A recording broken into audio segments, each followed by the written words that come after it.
आज का हमारा विषय है न्यूक्लियर फिशन यानी नाभिकीय विखंडन।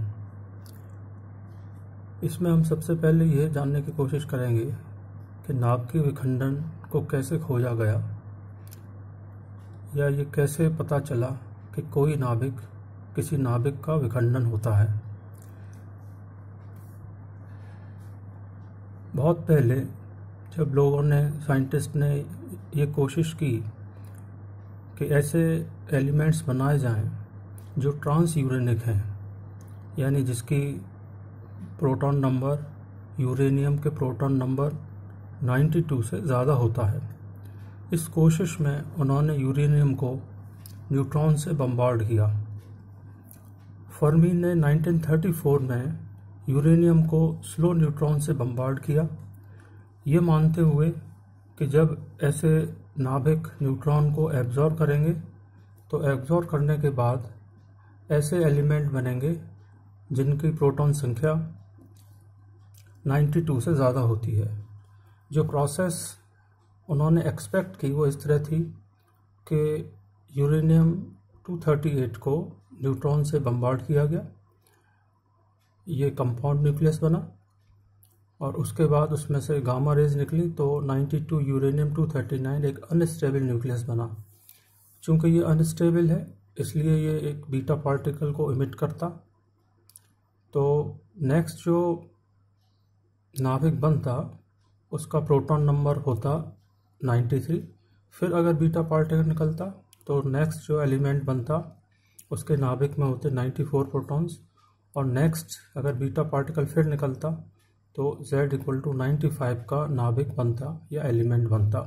तो इस तरह बीटा पार्टिकल्स इमिट होते जाएंगे और यूरेनियम से हैवी न्यूक्लियार्ड्स बनते चले जाते हैं। ये एक्सपेक्ट किया था फर्मी ने और इसीलिए उन्होंने यूरेनियम को न्यूट्रॉन से बम्बार्ड किया।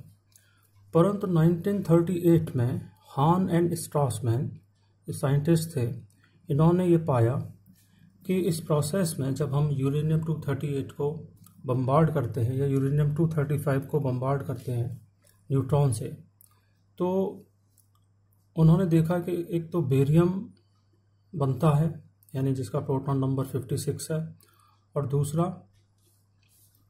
क्रिप्टोन बनता है जिसका प्रोटॉन नंबर 36 है, और इन दोनों को अगर हम ऐड करें तो ये 92 के बराबर होता है जो कि यूरेनियम का प्रोटॉन नंबर है।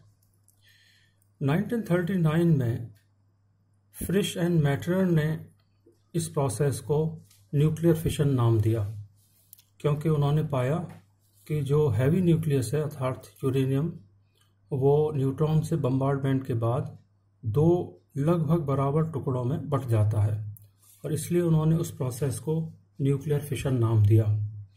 बाद में रिसर्च से यह भी पता चला कि न सिर्फ हैवी न्यूक्लियस ही का फिशन होता है बल्कि लाइटर न्यूक्लियर्स का भी फिशन होता है। जैसे यहाँ एक उदाहरण दे रखा है, यदि हम कॉपर को बम्बार्ड करें हाइड्रोजन से तो सोडियम बना, पोटेशियम बना और साथ में ये एक न्यूट्रॉन बना।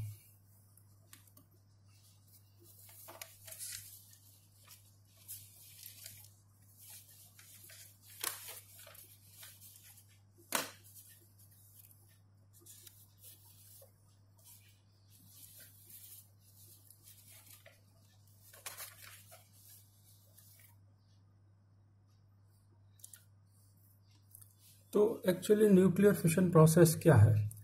It is a special type of nuclear reaction by which a nuclear splits into two or more lighter nuclides of intermediate mass numbers, either spontaneously or through the absorption of projectile particles like neutrons, protons, alpha particles and electrons। अर्थात जब भी कोई heavy nucleus का जो fission है वो दो तरह से हो सकता है, या तो अपने आप विखंडन हो जाए, वो इतना ज़्यादा अनस्टेबल हो कि स्पॉन्टेनियस फिशन हो जाए, अपने आप को दो भागों में विभाजित हो जाए, या अगर वो बहुत ज़्यादा अनस्टेबल नहीं है तो ऐसे हैवी न्यूक्लियस को अगर हम neutron, proton, alpha particles, electrons और भी इस तरह के लाइटर पार्टिकल से अगर बम्बार्ड करते हैं तो ये संभावना है कि वो हैवी न्यूक्लियस दो भागों में बट जाए जिनका द्रव्यमान लगभग बराबर होता है। यहाँ हम देखेंगे कि 92 यूरेनियम 235 इसको हमने स्लो न्यूट्रॉन से बम्बार्ड किया तो ये कंपाउंड न्यूक्लियस बना 92 यूरेनियम 236, और इसका जो विखंडन है, आगे का जो न्यूक्लियर फिशन है, वो कई तरीके से संभव है। यहाँ दो पॉसिबिलिटीज़ को शो किया गया है, जिसमें पहली पॉसिबिलिटी में स्ट्रॉन्शियम और जीनॉन ये फिशन प्रोडक्ट के रूप में बनते हैं, साथ में दो न्यूट्रॉन मिले। ये जो न्यूट्रॉन हमको मिल रहे हैं ये फास्ट न्यूट्रॉन्स हैं, जिनसे बम्बार्ड किया जा रहा है वो स्लो न्यूट्रॉन है। जो न्यूट्रॉन हमको मिल रहे हैं वो फास्ट न्यूट्रॉन्स हैं, और साथ में हमें कुछ एनर्जी मिलती है। दूसरी पॉसिबिलिटी है जिसमें मोलिब्डेनम और जीनॉन बने, साथ में दो फास्ट न्यूट्रॉन मिले और एनर्जी मिली। ये जो प्रोडक्ट हमें मिल रहे हैं या जितने नंबर ऑफ न्यूट्रॉन्स मिल रहे हैं ये इस तरह मिलते हैं जिससे कि ये पूरी रिएक्शन दोनों साइड में बैलेंस्ड हो, यानी मास नंबर दोनों लेफ्ट हैंड साइड और राइट हैंड साइड में बैलेंस हो, और प्रोटॉन नंबर भी राइट हैंड साइड और लेफ्ट हैंड साइड में बैलेंस हो। यहाँ पर ये जो फिशन फ्रेगमेंट्स मिल रहे हैं ये अनस्टेबल होते हैं, और अनस्टेबल होते हैं इसलिए स्टेबिलिटी को अचीव करने के लिए ये बीटा पार्टिकल्स को इमिट करते हैं। तो यहाँ हम एक एग्जांपल ले रहे हैं जीनॉन का, कि जीनॉन से चूँकि वो अनस्टेबल है बीटा पार्टिकल निकला, सीजियम बना, फिर एक बीटा पार्टिकल निकला, बेरियम बना, और ये प्रोसेस बीटा एमिशन का तब तक चलता है जब तक कि last product, last nuclide stable हमको ना मिल जाए। तो जो भी फिशन फ्रेगमेंट्स हैं बेसिकली वो रेडियो एक्टिव होते हैं because they are unstable, and they will emit beta particle till they convert themselves into a stable nuclides। यहाँ ये जो न्यूट्रॉन्स मिल रहे हैं जैसा मैंने पहले बताया ये फास्ट न्यूट्रॉन्स हैं, और जो हम न्यूट्रॉन दे रहे हैं फिशन प्रोसेस के लिए वो स्लो न्यूट्रॉन्स हैं।